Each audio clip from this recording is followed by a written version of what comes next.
Safety act लागू हो। शीश बानू अमर रहे, अमर रहे, अमर रहे। राम सिंह जी सार में जिस तरह का मामला हुआ उसके बाद आपकी एसोसिएशन की तरफ से क्या स्टेप है जी, आप वो बताइए। एसोसिएशन जो है एक तो कानूनी कार्रवाई कर रही है, क्योंकि कानूनी कार्रवाई कोर्ट में है और उसमें जो है सभी हम साथ खड़े हैं। और ये ज्ञापन पूरे देश के, पूरे हरियाणा के अंदर अपनी अपनी तरफ से कि हम ये चाहते हैं कि जो वो एक्ट है उसमें एक प्रावधान उन्होंने किया है कि अब 8वीं और 5वीं में बच्चा फेल हो सकता है अगर नहीं पढ़ता है तो। बाकी जो कक्षा हैं उनमें भी होना चाहिए जो 2009 से पहले था, तब संस्कार हम देते थे, संस्कार होते भी थे, लेकिन आज वो संस्कार नहीं है क्योंकि उस एक्ट के बाद किसी को परवाह नहीं है, ना माता पिता को और ना बच्चे को, कि मैंने अगली कक्षा में तो हो ही जाना है, किसी को चिंता नहीं है। तो समाधान क्या होना चाहिए आपके? समाधान ये है कि उस एक्ट में बदलाव लेना चाहिए। सिर्फ 2 कक्षाओं का भी आया है, 5वीं और 8वीं का, बाकी कक्षाओं का भी आना चाहिए। जब एक बच्चे को 9वीं कक्षा में आता है उसको ठीक से लिखना नहीं आता, अब अध्यापक क्या करे? माँ बाप कहते हैं हम आपको जो है 8 साल से फीस दे रहे हैं, आप बच्चा है, आपकी जिम्मेवारी थी, लेकिन हम उसको कुछ कह नहीं सकते क्योंकि अगर आरटीई एक्ट को हम पढ़ लेंगे, अगर बालों को हाथ लगा दिया तो धारा 385 लागू हो जाती है, आईपीसी। आपने अपना दुखड़ा तो रो दिया, लेकिन पेरेंट्स कहाँ जाएं?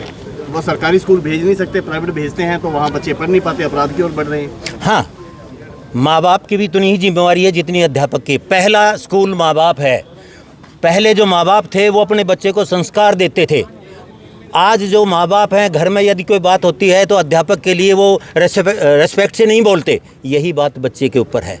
आज माँ बाप हमारे लिए इसलिए आते हैं जी आप बच्चे से कहो हमारा कहना मान ले, पहले इसलिए नहीं आते थे। पहले ये कहते थे कि अगर कोई भी बात होती है वो आपका जो दूसरा जो माँ बाप है वो अध्यापक है। आज ऐसा नहीं, वो कहते हैं हमारा बच्चा है, ये भी कह देते हैं पढ़े या ना पढ़े आपने बच्चे को कुछ नहीं कहना है।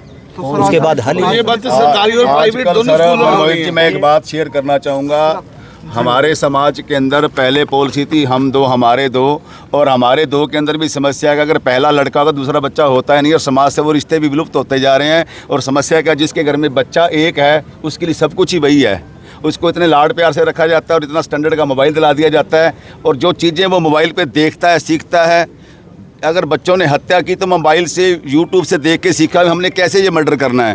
पहली बात, ये चीज़ें हमने खुद दी हैं, ये हथियार हमने बच्चों को अपने हाथ में खुद दिए माँ बाप ने, और ये माँ बाप को भी जिम्मेवारी समझनी होगी कि हम अपने बच्चों को किस दिशा की ओर लेके जा रहे हैं। सबसे पहले तो शिक्षक माँ बाप ही हैं। हमारे पास जब बच्चा आता है तब उसकी बुद्धि का विकास हो चुका होता है। आजकल जो बच्चा 6 साल का आता है हम उसको 12 साल का मानते हैं। 6 साल नहीं, 12 साल का हो गया, क्योंकि माँ बाप ने 3 साल का बच्चे को होते मोबाइल दे दिया। मोबाइल के बाद तो इतना विकसित हो गया बच्चा, 12 साल का हो गया जी। और हम सरकार से क्या मांग रख रहे हैं? स्कूलों के प्रिंसिपल की सेफ्टी एक्ट की मांग कर रहे हैं। वे हमारे स्कूल के प्रिंसिपल सेफ हों, क्योंकि हमारे यहाँ पर 75% तो हमारी बहनें हैं जो प्रिंसिपल का काम कर रही हैं। अगर वही सेफ नहीं है तो वर्क कैसे करेंगी? हर स्कूल के अंदर आप आंकड़े चेक करके देखो तो 70% महिलाएं काम करती हैं, टीचर कम काम करते हैं। और हमारी महिलाएं सेफ नहीं होंगी। हम तो संचालक हैं, जो मैनेजमेंट कमेटी है वो मेंबर हैं, उनको सेफ करने के लिए सेफ्टी एक्ट की मांग कर रहे हैं, ताकि हमारे टीचर भी सुरक्षित हों, हमारे स्कूल के प्रिंसिपल भी सुरक्षित हों, हर बच्चा सुरक्षित हो। परिवार के लिए क्या ज्ञापन देने पहुंचे, ज्ञापन में क्या मांगे जो रखी गई? ज्ञापन में यही सेफ्टी एक्ट की मांग रखी है, और जगबीर शहीद पानू जी के लिए हमने कहा सरकार उनकी 1 करोड़ की आर्थिक सहायता दी, उनको शहीद का दर्जा दे, शहीद का दर्जा, बच्चे को नौकरी दे। मैं तो क्या लगता है आगे की क्या रणनीति रहने वाली है स्कूल एसोसिएशन की तरफ? देखिए, आज के इस दुख की घड़ी के अंदर हम सारी एसोसिएशनें साथ हैं। हम सभी, हमारी एक ही जमात है, हम सभी स्कूल वाले हैं। सारी एसोसिएशनें मिलकर काम करेंगी, क्योंकि अगर स्कूल वाले मिलकर चलेंगे तो समस्या का समाधान है। हम इस सरकार से अपेक्षा करते हैं कि सभी इन गुरुजनों से पढ़कर, चाहे कोई एमएलए बना है, चाहे कोई डीसी बना है, चाहे कोई टीचर बना है, चाहे कोई वकील बना है, उनको भी पता है कि गुरुजनों के बिना देश का उद्धार संभव नहीं है और उनके बिना हम आगे नहीं बढ़ सकते। और जहाँ पर गुरु का तिरस्कार होगा, आप देखिए वो समाज किस दिशा की ओर जाएगा। सर, आप इस मामले को लेकर आपने स्कूलों को सबको एकत्रित किया, लेकिन फिर भी 2 फाड़ नजर आए हैं। लगभग नहीं, प्रदेश में स्कूल खुले हैं सर ऐसा हमारा सिरसा आज सारा एक है। हमारे सौदे से स्कूल खुले हैं जिन जहाँ पर सर एग्जाम है, जहाँ पर एग्जाम खुला सर बताइए आप? चल रहे हैं, वहाँ पर वो स्कूल खुले हैं। कोई स्कूल भी नहीं सर खुला जी। इनका स्कूल भी खुला है, एग्जाम सेंटर होगा जी, बच्चे वहाँ एग्जाम देने के लिए आ रहे हैं। बच्चे गए हैं, मैडम गए हैं आपके स्कूल में? हाँ जी, सीबीएसई एग्जाम सेंटर है स्कूलों में। इनका स्टाफ भी बुलाया गया है, इनका स्टाफ भी गया है। ऐसा है जी, स्टाफ हो सकता है वर्किंग के लिए कुछ बुला लिए हों, तो क्लरिकल स्टाफ बच्चे भी गए हैं सर। बच्चे तो फिर सर एग्जाम सेंटर बना हुआ है ना, ए भी ऐसा है जी। बना नहीं, हुआ है। स्कूल के बच्चे गए हैं। एक मिनट, एकदम से वहाँ पर क्या एग्जाम थिएटर फेस्टिवल चल रहा है वहाँ पे, और हरियाणा सरकार द्वारा वो थिएटर फेस्टिवल दिया गया है 3 दिन का। आज वहाँ पे है सरसा का, कल आएंगे हिसार से, परसों फिर सरसा का होगा। और उस क्योंकि ऑडिटोरियम है हमारे पास, उस थिएटर फेस्टिवल के अंदर वहाँ पे जो दर्शक होंगे वो स्कूल के बच्चे हैं। 3 दिन का ये थिएटर फेस्टिवल है।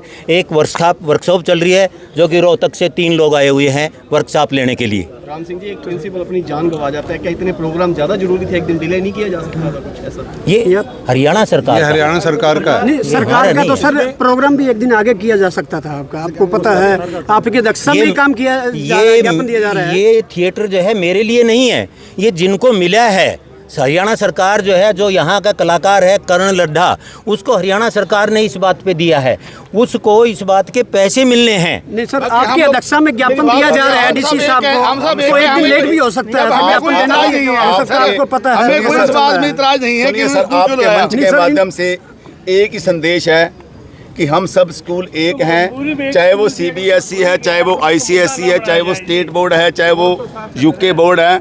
We are all united here, हम सब इकट्ठे हुए हैं। हमारी एक ही जात है कि वी आर शिक्षक, हम टीचर हैं, बस हम स्कूल संचालक भी नहीं। कितने स्कूल यहाँ आज पहुँचे हुए हैं अपना? हर स्कूल से आए हैं, पूरे सरसा के अंदर 337 स्कूल हैं और लगभग सभी स्कूल बंद। और जिन स्कूलों में एग्जाम सेंटर है वो मजबूरी है, सीबीएसई के बच्चे पेपर देने जा रहे हैं, वो तो बच्चे जाएंगे। बाकी सरसा हमारा एकजुट है, डबड़ी से लेकर बादरा तक, छोर हमारा लास्ट वहाँ पड़ता है, और इधर से हनुमानगढ़ बणी तक हम सब स्कूल एक हैं और सभी स्कूल बंद हैं।